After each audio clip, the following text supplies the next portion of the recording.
जय हिंद विद्यार्थी मित्रांनो, मी प्रवीण दांगटे आणखी एका नवीन चालू घडामोडीच्या सेगमेंटमध्ये आपलं सर्वांचं स्वागत करतो। मित्रांनो, मागच्या 2 दिवस म्हणजे 13 व 14 डिसेंबर 2022 या 2 दिवसात झालेल्या अतिशय महत्त्वाच्या घडामोडी ज्या एमपीएससी आणि इतर सरळ सेवेच्यासाठी इम्पॉर्टंट आहेत, त्या सर्व घडामोडींचा समावेश आजच्या व्हिडिओमध्ये करणार आहे। तत्पूर्वी मित्रांनो एक सूचना आहे, या माझ्या सर्व व्हिडिओचे जर तुम्हाला पीडीएफ फाईल पाहिजे असतील तर माझं टेलिग्राम चॅनल MPSC 0207 या चॅनलला जॉईन करा आणि माझे व्हिडिओचे पीडीएफ तुम्ही तिथून मिळवू शकता। आणखी एक इम्पॉर्टंट सूचना, या सर माझे जे काही व्हिडिओज आहेत या व्हिडिओला लाईक करा आणि विशेष महत्त्वपूर्ण म्हणजे तुमच्या मित्रांपर्यंत याला शेअर करा। मित्रांनो चला तर सुरुवात करू आजच्या नवीन अपडेटमध्ये, इम्पॉर्टंट अशा घडामोडींच्या मध्ये। तर मित्रांनो सर्वात पहिल्यांदा एक महत्त्वपूर्ण सूचना आपल्या सर्वांच्यासाठी आहे आणि अतिशय महत्त्वपूर्ण अपडेट आपल्या सर्वांसाठी, ती म्हणजे सुष्मिता शुक्ला यांची फेडरल रिझर्व्ह बँक ऑफ न्यूयॉर्कच्या उपाध्यक्षा म्हणून प्लस सीईओ म्हणून यांची नवीनच नियुक्ती करण्यात आलेली आहे। विशेष गोष्ट आहे की सुष्मिता शुक्ला ह्या इंडियन ओरिजिनच्या आहेत आणि एक महिला, भारतीय ओरिजिनची महिला अमेरिकेच्या बँकिंग सेक्टरमध्ये एवढ्या उच्च पदावर जाण्याची ही पहिलीच वेळ आहे। मार्च 2023 पासून त्या आपला कार्यभार सुरू करतील आणि तिथून त्या फेडरल बँकेच्या न्यूयॉर्कच्या सीईओ प्लस विशेष म्हणजे सीईओच्या सोबतच उपाध्यक्षा म्हणून त्या काम करतील। मित्रांनो दुसरी गोष्ट लक्षात असू द्या, शुक्ला यांनी न्यूयॉर्क विद्यापीठातून MBA कंप्लीट केलेला आहे आणि मुंबई इथून त्यांनी इलेक्ट्रिकल इंजिनिअरिंग ही कंप्लीट केलेली आहे। इलेक्ट्रिकल अभियांत्रिकीमध्ये त्यांना डिग्री मिळालेली आहे। विशेष गोष्ट आहे की न्यूयॉर्कच्या जे भारतीय वंशाच्या असणाऱ्या या सुष्मिता शुक्ला या आता इथून पुढे फेडरल रिझर्व्ह बँक ऑफ न्यूयॉर्कच्या एवढ्या उच्च पदावर गेलेल्या फक्त सेकंड क्रमांकाच्या महिला असतील।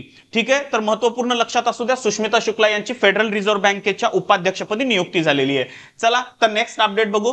दुसरी अपडेट आहे महाराष्ट्र सरकारची सलोखा योजना। महाराष्ट्र सरकारने नवीनच योजना कालच मित्रांनो डिक्लेअर केलेली आहे। या योजनेला नाव दिलेलं आहे सलोखा योजना। हे बघा, वेगवेगळ्या एक्झाम मध्ये योजनांवर भरपूर प्रश्न येतात, त्यासाठी ही योजना अतिशय महत्त्वाची आहे, लक्षात असू द्या। पहिला प्रश्न येतो की सलोखा योजना कशासाठी असणार आहे, तर सलोखा योजना शेतकऱ्यांचे जे शेत जमिनीचे तंटे आहेत हे मिटवण्यासाठी ही योजना सुरू करण्यात येणार आहे आणि यासाठी महाराष्ट्र राज्य सरकार हे पुढाकार घेत आहे। दुसरी गोष्ट लक्षात असू द्या, ही योजना आत्ताच मंगळवारी म्हणजे 2 दिवसापूर्वीच ही योजना काय करण्यात आली होती, डिक्लेअर करण्यात आली होती। यामध्ये जर 2 शेतकऱ्यांच्या दरम्यान वाद असेल शेतीशी संबंधित तर त्यासाठी शेतकऱ्यांनी सलोखा योजनेमध्ये अर्ज करायचा आहे। अर्ज केल्यानंतर तलाठी आणि मंडळ अधिकारी यांनी 15 दिवसामध्ये नेमकं शेतीचा जो काही पंचनामा आहे, शेतीच्या संबंधित महत्त्वपूर्ण ज्या गोष्टी आहेत त्याचा पंचनामा करणे आवश्यक आहे। हा पंचनामा तलाठी आणि मंडळ अधिकारी मिळून करणार आहेत। दुसरं, भूमाफियांचा अनावश्यक जो काही हस्तक्षेप आहे शेतीच्या मध्ये तो टाळण्यासाठी सुद्धा ही योजना सुरू करण्यात आलेली आहे आणि जो खऱ्या अर्थाने शेतीचा मालक असेल त्याच्या नावावरच शेती करण्यासाठी ही योजना सुरू करण्यात आलेली आहे। या योजनेसाठी मुद्रांक शुल्क फक्त 1000 रुपये असेल आणि नोंदणी फीस फक्त 100 रुपये असेल। तर अतिशय महत्त्वपूर्ण आहे, शेतीतील तंटे सोडवण्यासाठी महाराष्ट्र सरकारने सुरू केलेली ही योजना आहे, हिचं नाव आहे सलोखा योजना। ठीक आहे, चला तर नेक्स्ट अपडेट घेऊ आता। परत आपल्याला माहिती आहे की PT उषा एक इंडियन रनर्स होत्या, धावपट्टू होत्या, त्यांची भारतीय ऑलिम्पिक संघटनेच्या पहिल्या महिला अध्यक्षा म्हणून नियुक्ती झालेली आहे।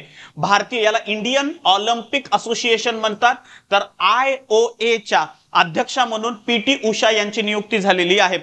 तर PT उषांच्या बाबतीत आणि ह्या IOA च्या पहिल्या महिला भारतीय अध्यक्षा असतील आणि PT उषांच्या बाबतीत माहिती आहे, मी आता सांगितलं की धावपट्टू होत्या आणि विशेष गोष्ट होती की 1984 च्या ऑलिम्पिकच्या मध्ये 400 मीटर जे हर्डल्सची स्पर्धा होती यामध्ये त्या 4थ्या क्रमांकावर गेल्या होत्या। 0.5 सेकंदांनी त्यांचं कांस्य पदक त्यावेळी हुकलं होतं। तर भारतासाठी त्यांनी अनेक पदकं मिळवून दिलेली आहेत। आशिया स्पर्धेमध्ये, आशियाई जे काही स्पर्धा असतात त्याच्यामध्ये त्या गोल्ड मेडलिस्ट होत्या। तर अतिशय महत्त्वपूर्ण ॲथलीट्स असणाऱ्या PT उषा आता सध्या इथून पुढे IOA म्हणजे इंडियन ऑलिम्पिक असोसिएशनच्या अध्यक्षा म्हणून काम करतील। नेक्स्ट अपडेट आहे ते म्हणजे अतिशय महत्त्वपूर्ण, ह्या अपडेटकडे पण लक्षात असू द्या। ज्येष्ठ विधितज्ञ वीरेंद्र सराफ यांना महाराष्ट्र राज्याचे महाधिवक्ता म्हणून यांची नियुक्ती करण्यात आलेली आहे। तर लक्षात असू द्या, वीरेंद्र सराफ हे इथून पुढे महाराष्ट्र राज्याचे महाधिवक्ता असतील. आणि हे जी नियुक्ती आहे, या अगोदर यांच्या पदावर आशुतोष कुंभकोणी होते. कुंभकोणी यांनी आता राजीनामा दिला आणि त्यांचा राजीनामा सध्याच्या राज्य सरकारने स्वीकृत केला आणि त्यांच्या जागी आता वीरेंद्र सराफ यांची नवे महाधिवक्ता म्हणून नियुक्ती करण्यात आलेली आहे. लक्षात असू द्या, हे जे वीरेंद्र सराफ आहेत हे मुंबई उच्च न्यायालयातील वकील आहेत आणि बॉम्बे बार असोसिएशनचे ते आता सध्या उपाध्यक्ष आहेत. तर बॉम्बे बार असोसिएशनचे उपाध्यक्ष आहेत. त्यांचे जे वडील होते डॉक्टर पी.व्ही. सराफ, हे जम्मू अँड काश्मीर हायकोर्टाचे ऑलरेडी जज म्हणून त्यांनी काम केले, न्यायाधीश म्हणून काम केले. तर एक आपण म्हणू की वारसा आहे वकिली पदाचा. आणि नवीन नियुक्ती अतिशय महत्वपूर्ण आहे. तर वीरेंद्र सराफ लक्षात असू द्या, राज्याचे नवे महाधिवक्ता म्हणून यांची नियुक्ती झालेली आहे. नेक्स्ट अपडेट बघू. गोव्यातील मोपा आंतरराष्ट्रीय विमानतळाला गोव्याचे माजी मुख्यमंत्री असणाऱ्या मनोहर पर्रीकर यांचं नाव देण्यात आलेलं आहे. एक लक्षात असू द्या, नुकतंच गोव्यामध्ये या विमानतळाचं इनॉग्रेशन झालं आणि या विमानतळाला आता गोव्याचेच माजी मुख्यमंत्री ज्यांचं निधन झालेलं होतं मनोहर पर्रीकर यांचं नाव देण्यात आलेलं आहे. आणि या आंतरराष्ट्रीय विमानतळाचं उद्घाटन नुकतंच भारताचे पंतप्रधान नरेंद्र मोदी यांच्या हस्ते करण्यात आलं होतं. गोव्याच्या राजधानीपासून म्हणजेच पणजीपासून फक्त 35 किलोमीटर अंतरावर हे विमानतळ आहे. सध्या या विमानतळाची कॅपॅसिटी 44 लाख प्रवाशांना हाताळण्याची आहे. म्हणजे दरवर्षी 44 लाख प्रवासी इथून प्रवास करू शकतात. आणखी या विमानतळाचं काम टप्प्याटप्प्याने वाढवण्यात येणार आहे. जसं काम वाढेल तसतसं या विमानतळाची कॅपॅसिटी वाढणार आहे. आणि विशेष म्हणजे ही कॅपॅसिटी प्रतिवर्ष 3 कोटी प्रवाशांना नेण्या इतपत ठेवण्यात येणार आहे. तर अतिशय महत्वपूर्ण विमानतळ आहे. आपल्याला माहिती आहे सध्या या विमानतळाची क्षमता एवढी आहे की भारतामध्ये इंडियन आर्मी वापरण्यात येणारं एअरबस A380 म्हणजे 380 हे मोठं विमानतळ सुद्धा या विमानावर आता लँड करू शकतं. तर सध्या अतिशय महत्वपूर्ण विमानतळ आहे आणि या विमानतळाचा टोटल खर्च आहे 2,870 कोटी रुपये. तर अतिशय इम्पॉर्टंट आहे मनोहर पर्रीकर यांचं नाव देण्यात आलेलं आहे. कोणाला? तर गोव्यामधील मोपा विमानतळाला. सध्या तुम्हाला माहिती आहे 2-3 विमानतळाची नावं बदललेली आहेत. अतिशय महत्वपूर्ण ही नावं कोणकोणत्या विमानतळाची आहेत आणि काय नावं दिली आहेत ते एकदा पुढच्या स्लाइडमध्ये बघून घेऊ. तर 2 गोष्टी लक्षात ठेवा. नवी मुंबई विमानतळ याचं नामकरण नुकतंच झालेलं आहे. दिबा पाटील आंतरराष्ट्रीय विमानतळ म्हणून याला नाव देण्यात आलेलं आहे. ठीक आहे. तर नवी मुंबई विमानतळाला दिबा पाटील इंटरनॅशनल एअरपोर्ट असं नाव देण्यात आलेलं आहे. चिपी विमानतळ जे सिंधुदुर्गला आहे. आपल्याला माहिती आहे मागच्या लेक्चरमध्ये मी तुम्हाला नवीन महाराष्ट्रातील ग्रीनफील्ड विमानतळांना केंद्र सरकारने जी मंजुरी दिली आहे त्याच्यामध्ये हे चिपी विमानतळ होतं आणि या चिपी विमानतळाला बॅरिस्टर नाथ पै यांचं नाव देण्यात आलेलं आहे. इथून पुढे चिपी विमानतळ हे बॅरिस्टर नाथ पै विमानतळ म्हणून काय होईल सगळ्यांना समजून जाईल. इथून पुढे आणखी एक महत्वपूर्ण म्हणजे चंदीगड इंटरनॅशनल एअरपोर्टचं नाव सुद्धा देण्यात आलेलं आहे. आणि विशेष गोष्ट आहे भारताचे आझम ज्यांना आपण मानतो शहीद भगतसिंग, तर यांना या विमानतळाचं नाव देण्यात आलंय चंदीगड विमानतळ. इथून पुढे शहीद भगतसिंग इंटरनॅशनल एअरपोर्ट या नावाने ओळखलं जाईल. आणि आताच आपण सांगितलं की गोव्यातील मोपा आंतरराष्ट्रीय विमानतळाला मनोहर पर्रीकर इंटरनॅशनल एअरपोर्ट असं नाव देण्यात आलंय. इम्पॉर्टंट घटना आहेत, लक्षात असू द्या. नेक्स्ट स्लाइड कडे जाऊ. पुढची बातमी पाहू. भारतातील पहिल्या कार्बन न्यूट्रल फार्मचं केरळमध्ये उद्घाटन झालंय. केरळचे मुख्यमंत्री तुम्हाला माहिती असतील की ते म्हणजे पी विजयन आहेत. आणि पी विजयन यालाच आपण पिनराई विजयन असं म्हणतो. यांनी केरळमधील अलुवा इथं एक सीड फार्म उभारलं होतं. या सीड फार्मला पहिले कार्बन न्यूट्रल फार्म म्हणून मान्यता दिलेली आहे. बघा, हे असं एक फार्म असेल की ज्या फार्म मधून 0% कार्बनचं इमिशन होईल, 0% कार्बन बाहेर टाकला जाईल. तर अतिशय महत्वपूर्ण सध्या आपल्याला माहिती आहे की कार्बन न्यूट्रलायझेशनच्या कडे संपूर्ण जग चाललंय. भारतही त्या दिशेने प्रयत्न करतोय आणि असे फार्म उभारले गेले तर भारतातून जे कार्बन इमिशन आहे ते कमीत कमी होण्यास मदत होईल. आणि भारतातील पहिल्या कार्बन न्यूट्रल फार्म आता कुठे उभारण्यात आलेला आहे? केरळमध्ये. लक्षात असलं पाहिजे, अतिशय महत्वाचं आहे. यामध्ये आणखी एक आपल्याला माहिती आहे की इथं केरळमध्ये जे अलुवा इथं जे थुरुथू नावाचं एक शेत आहे, फार्म आहे, तिथून कार्बन उत्सर्जनाचं प्रमाण हे कमी करण्यात आलेलं आहे. आणि इथून पुढे कार्बन न्यूट्रिशन कार्बन इमिशन इथून पुढे काय होईल, खूप कमी करण्याचं प्रमाण झालेलं आहे. तर नेक्स्ट स्लाइड कडे जाऊ. सिगारेट बंदी करणारा जगातला पहिला देश न्यूझीलंड ठरलाय मित्रांनो. अतिशय इम्पॉर्टंट घटना आहे. बाकी तुम्हाला वेगवेगळ्या एक्झाम मध्ये विचारू शकतात की सिगारेटवर बंदी आणणारा जगातला पहिला देश कोणता, तर तो न्यूझीलंड आहे.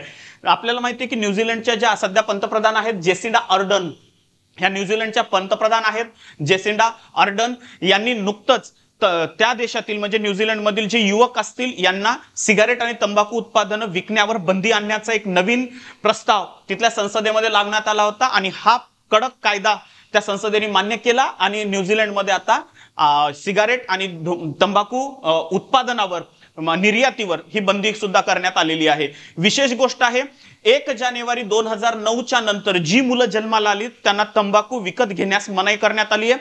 तिथल्या दुकानदारांना पण सांगण्यात आलेलं आहे की अशा पद्धतीनं या कमी बालकांना तंबाखू विकायचा नाही। दुसरी गोष्ट हे जे प्रमाण आहे ते वाढवण्यात येणार आहे काळानुसार। आपल्याला माहिती असेल की सध्या 50 वर्षाची जी व्यक्ती आहे तिला तंबाखूचं पाकिट देण्यास मान्यता देण्यात आलेली आहे। परंतु एक महत्त्वपूर्ण सूचना ही सुद्धा आहे की त्या व्यक्तीला त्याच्या वयाचा दाखला त्या दुकानदाराला दाखवावा लागेल। तर दुकानदार आणि विक्रेता या दोघांवर एक कडक बंधनं लावण्यात आलेली आहेत आणि वरचेवर हे वयोमर्यादा वाढवण्याचा प्रयत्न न्यूझीलंड सरकार करणार आहे।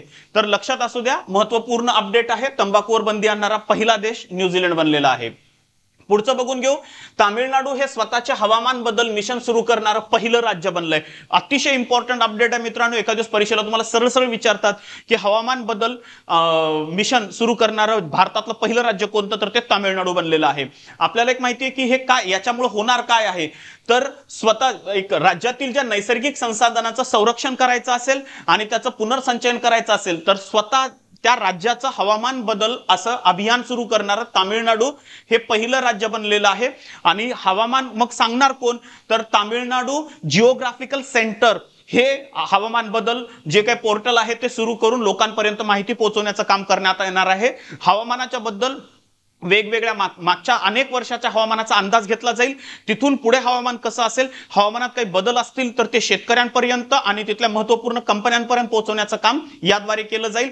आणखी एक विशेष आहे, याच पोर्टलच्या अंतर्गत तामिळनाडू कोळसा उत्पादन क्षमतेमध्ये यानंतर वाढ न करण्याचा निर्णय तामिळनाडूने घेतलाय की जेवढा कोळसा आता त्यांनी वापरत होते तेवढाच वापरला जाईल। इथून पुढे जास्तीचा कोळसा वापरण्यास मनाई करण्यात आली आहे तामिळनाडूमध्ये।